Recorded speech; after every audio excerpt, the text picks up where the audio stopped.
The Arkansas Razorbacks this past weekend lost a huge game to Notre Dame and played embarrassingly. Yesterday, they pulled the trigger and fired Sam Pittman. He is the first SEC coach to get the axe this season. Kevin Bohanna from hogsports.com joins us right after this open to do a little bit of a recap of the Sam Pittman era and where Arkansas goes from here. Then we will cover the rest of week 5 of the SEC right here on this edition of the Stingray Show. Hi, this is Tim Brando with a reminder. Those of you on Tide 100.9, look out. You're about to feel the buzz of Stingray. And with that, we want to welcome you inside the Monday evening edition of the Stingray Show. We are doing a recap of week number 5, but before we get to that, the first domino effect of a firing happened up in Fayetteville, Arkansas yesterday as Sam Pittman was let go. Now, here are the records since Sam Pittman was hired at Arkansas. In the COVID year of 2020, he went 3-7. The next year, he went 9-4. The following year, 7-6. Then he took a turn for the worst of 4-8. Then rebounded last year for a record of 7-6. And currently, they are sitting here with a record of 2 wins and 3 losses. Yeah, Stephen, the one thing I understand, I get it. I do understand. But you know what? Sam Pittman didn't fumble that ball at Ole Miss. Sam Pittman had nothing to do with that fumble. Sam Pittman didn't fumble the ball at Memphis. He had nothing to do with that fumble. This past week at Notre Dame, okay, there's something there on Sam Pittman. But you know what? Notre Dame is a good team. I don't know if Notre Dame's great, but I know Notre Dame's good. Yeah. I get it. It's been a roller coaster. It's been up, it's been down. It's been up, it's been down. Yeah. In year 6, you think you would see some consistency, and you're kind of going through this. And I get it. I completely get it. Is Sam Pittman everyone's favorite head coach that's not their own? Absolutely. Everyone loves Sam Pittman. Everybody loves Sam Pittman. But, I hate to see it, but I don't necessarily agree with it, but I do completely, fully understand it. You've got to win. Yeah. That's what he's that's hard to all do. it boils down to. Yeah. And it's one of those things, Stephen.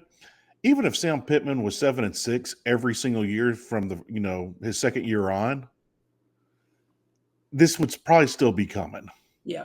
They would want to be a little bit better than 7-6. Thing is, I think he's only had 1 year that's better than 7-6. Is that correct? 9-4. When you were looking at it?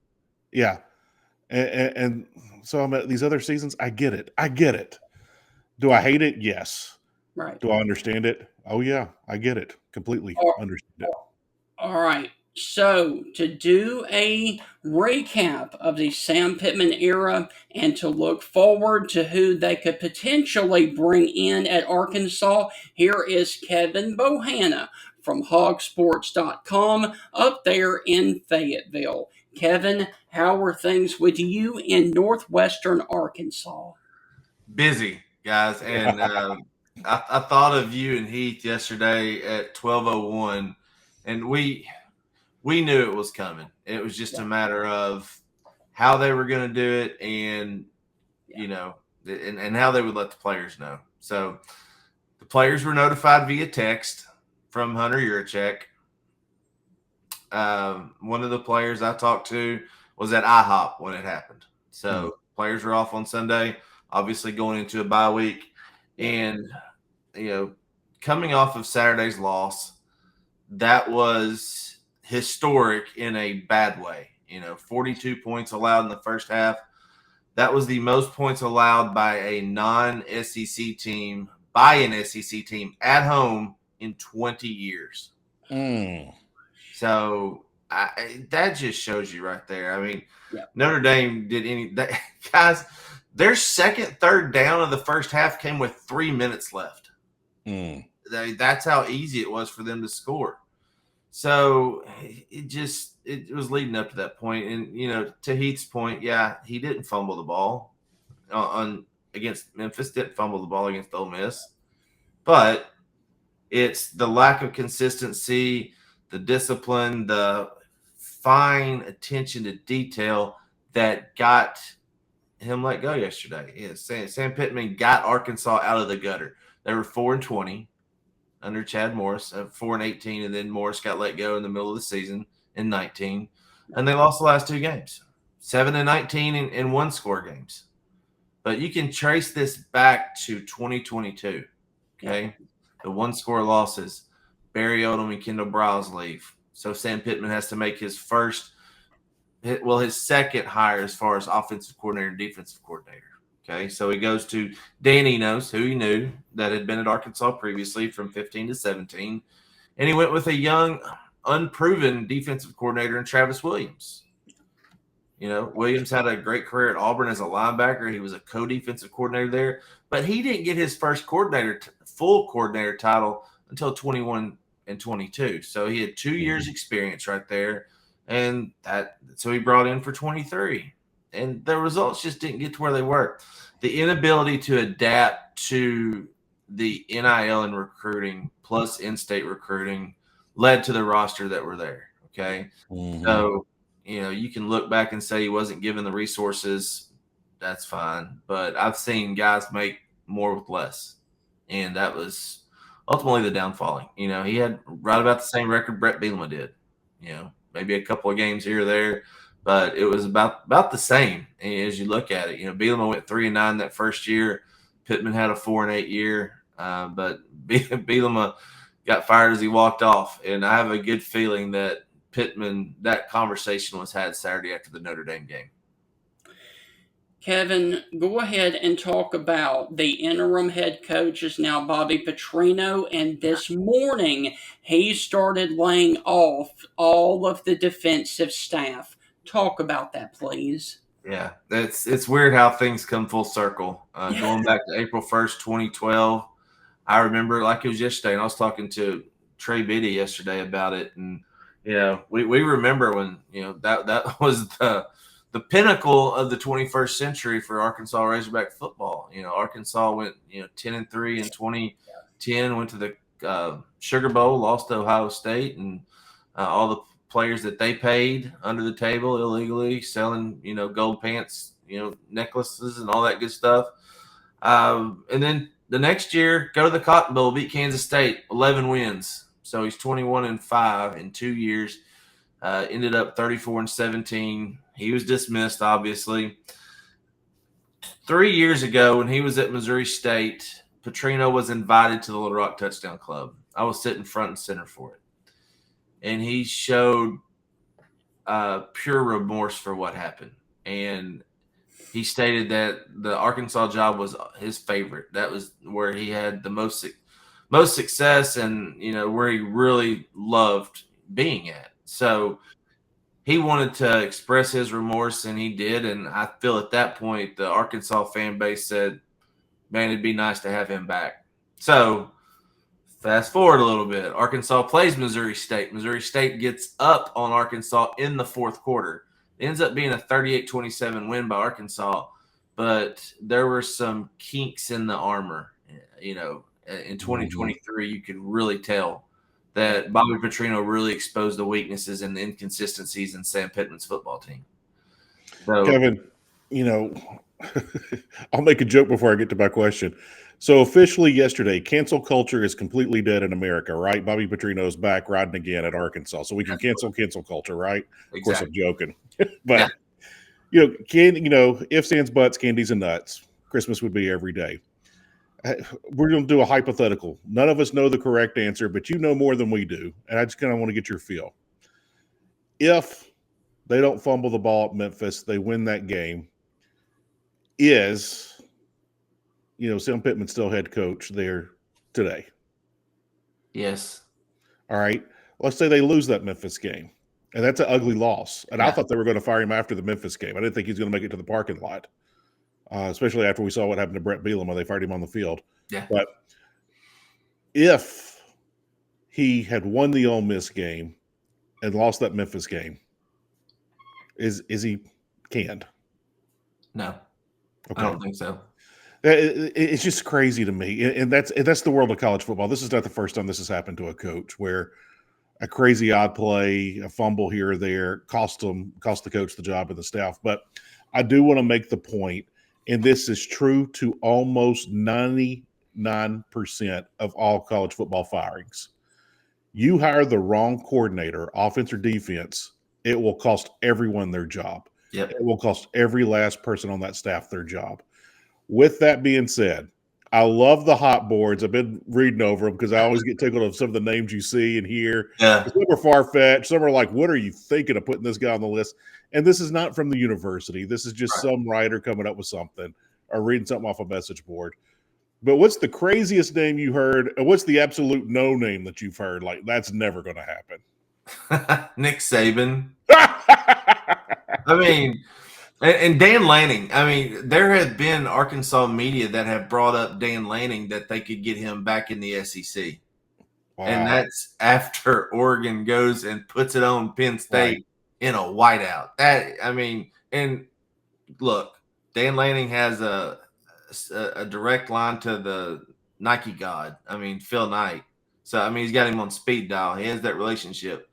Yeah, that's not happening. So, the names that have been thrown out that are out there, John Gruden, of course, who expressed, a wanting to he'd love to coach in the SEC. Look, Gruden's doing a good job with everything he's doing, on the outside and promoting football, promoting the game and everything. But I just, that's just a bad fit. We have 20 names on our board at hogsports.com. Wow. Okay? And we do a good fit, bad fit, and buyout. So you get all the information right there if we have access to it. So we spend a lot of time on that. And there's no Gus Malzahn on there. There's no John Gruden. So we went and looked at, the guys that have expressed interest. There's a tie to Arkansas and kind of where the administration should go after firing a 63-year-old coach who had just been there for the first time. So what is Arkansas looking for? They're looking for an experienced head coach, somebody that can ignite the fan base and donors. That's the huge thing. So having guys in Arkansas, while they're not a prerequisite, it would be nice to have. So if you put all that in a bundle and say, okay, computer, give me a name. What would that name be? It'd be Rhett Lashlee. That's the obvious choice right there. Now, you guys have covered college football for a long time. Is it ever the first name that comes out? Hardly ever. Hardly. Very rarely. Sam Pittman was number 693 in 2019 when Hunter Yurachek hired him. So I say that tongue in cheek, of course. But, Lashlee is in a great situation right now. He made the college football playoff last year. He brought SMU back from the dead. Now, look, June Jones had a lot to do with that previously. Mm-hmm. SMU was on their way, but they got to a Power 4 conference. They got back into the possibility in the realm of being able to play for a national championship again. And Rhett Lashlee did that. So congratulations. I don't think they get Rhett Lashlee. Okay. Right. It's going to take a lot of money for him to just even consider it. Okay. For him to move out of Highland Park right now, it's going to take a good amount of dough. And I don't think Arkansas is willing to pay that. So, and I'm going to interject real quick, Kevin. Go ahead. It's easier for Rhett Lashlee to make the college football playoff in the Big 12 than it is at Arkansas. Am I correct on that? Because I think it is. Yeah. And, doing it in the ACC, SMU's for some reason in the ACC. So, yeah, it's a lot easier, especially when you got Dabo Swinney who refuses to recruit out of the transfer portal and play the game. So, that's pretty easy right there. So, but he wins a lot. Yeah. But 8-4 just doesn't do it after you've won 2 national championships in 3 years. I mean, it just doesn't. It's like, all right, we're good now. So, Swinney probably has. I saw a skit yesterday that Dabo's probably got something on the administration. He's got pictures of the dog at their house and they're looking after him. So go to TikTok, look up Cook the Books, and it's really funny. So. John Sumrall from Tulane, they want a disciplinarian, somebody that'll come in for. I really like Fran Brown. Okay. He was a D-backs coach at Georgia. Kirby Smart hated to lose him. He lost Dan Lanning, but losing Fran Brown was really big. And A lot of people say, well, if you can win at Syracuse, you can win at Arkansas. It's not necessarily true, boys. Because Arkansas is still in the SEC. You're not putting them in the old Big East or the ACC or, whatever. Mm-hmm. So, but yeah, we got 20 names on there. And you look, some of them have no shot at getting the University of Arkansas, but there is a connection somehow. Jesse Minter, who's the defensive coordinator at the Chargers, grew up in Little Rock. He's 36 years old, never had a head coaching job, but somewhere down the line, he's going to get a head coaching job. Mm-hmm. Kevin, I do want to ask you, how concerned are you with now that Sam Pittman has been let go and the comments that the AD said the last time we had you on at the Little Rock Country Club, the quarterback club, about the football fund issue? How concerned are you about coaches not looking at that Arkansas job?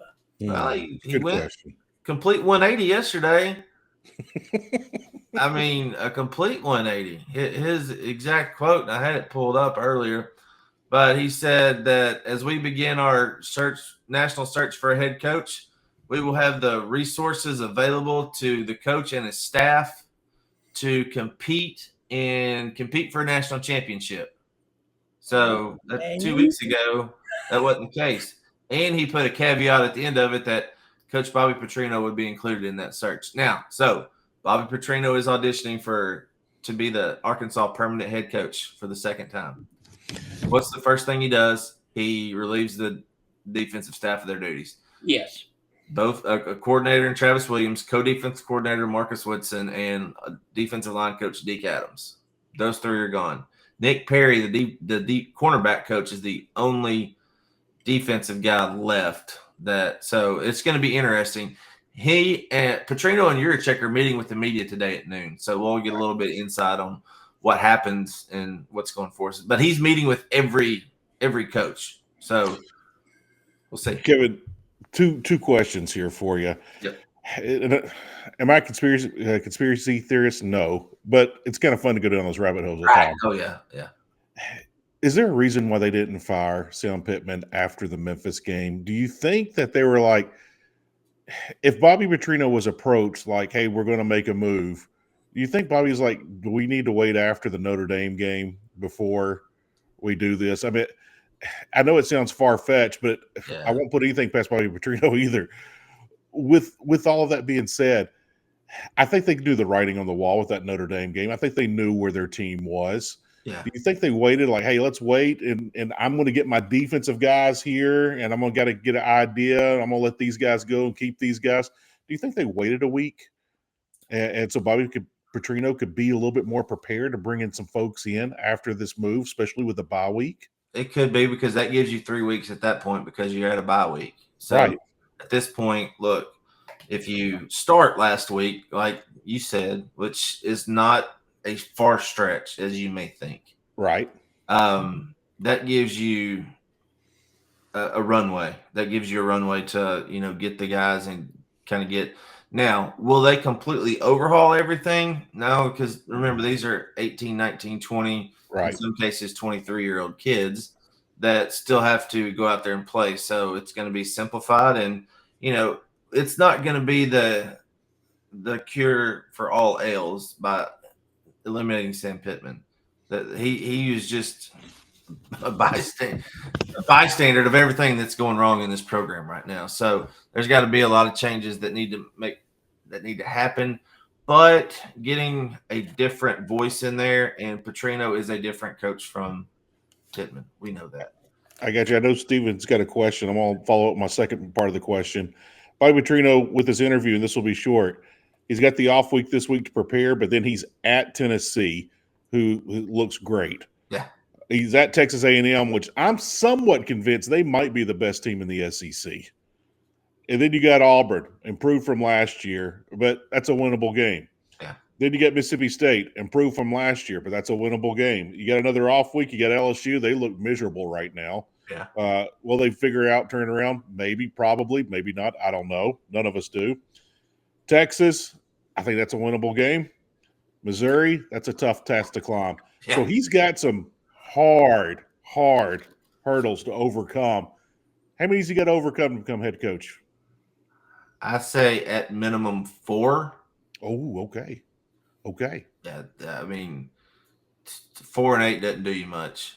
I mean, and that would be winning 2 games, which I think is right about where he should end up. I mean, that defense is bad, guys. It is. It's really bad. It's one of the worst that I've seen, and I've seen some bad ones. So, 4 gets you to a bowl game, so that gets you in the conversation. Okay. Yeah, I think that's at minimum where he needs to be right there. So let's just say Bobby P makes it to a bowl game where the Birmingham Bowl, Shreveport, we don't play in Shreveport anymore, Liberty Bowl, whatever. Good, yeah. He gets to a bowl, the job's his, more than likely. Yeah, I'd say that gives him a little bit more clout to go in with and say, okay, look what I did with all of this. Now he gets to go in and really make his case at that point. And how much does Petrino have left to, be that guy and go through the rigors of the SEC schedule and all that? That's what the administration, and if they get a search firm, great. If not, if it's the chancellor and the president that do the hire and Yurichek's just a consultant or whatever, we'll see what happens with that. But that's one of the biggest questions that they'll have for Petrino is how long can you do this? And how long do you want to do this? Because, I mean, he's 65, guys. Yeah. So, Kevin, look, man, this has been a blast. Thank you for taking time to give us a little bit of insight into the firing of Sam Pittman and then, of course, moving forward with Bobby Petrino and the coaching search as well. Good luck. Hopefully you can get a lot of rest, but I know that you're going to be extremely busy, and we would love to catch up with you later on, especially next week when Arkansas travels to Tennessee. Sounds good. I'll be playing Rocky Top all week to get ready for it. and Kevin, I will leave you with this just to lift your spirits. Woo Pig Suey, man. All right. Thanks, guys. We'll see you. Thank you. All right. Kevin, any quick rumors of Houston Nutt? Hey, he did make a phone call on Sunday. I heard. He did make a phone call on Sunday. I think if they went to – I think Houston would be more fit for an athletic director's role at this point. Yeah, I do. Yeah, I agree. We'll all right, man. Thank you. Yep. Thanks, guys. See you, Kev. All right, so that is going to wrap up the Arkansas portion of the show. We did want to bring in Kevin to recap Sam Pittman's era up there at Arkansas and then talk about the hiring process of the new guy. When we come back, we've got 2 segments left. We are through with guests. Heath and I are going to give you our thoughts on what was an incredible week number 5. That's on the other side of the break. You're listening to the Stingray Show. We will be right back after this.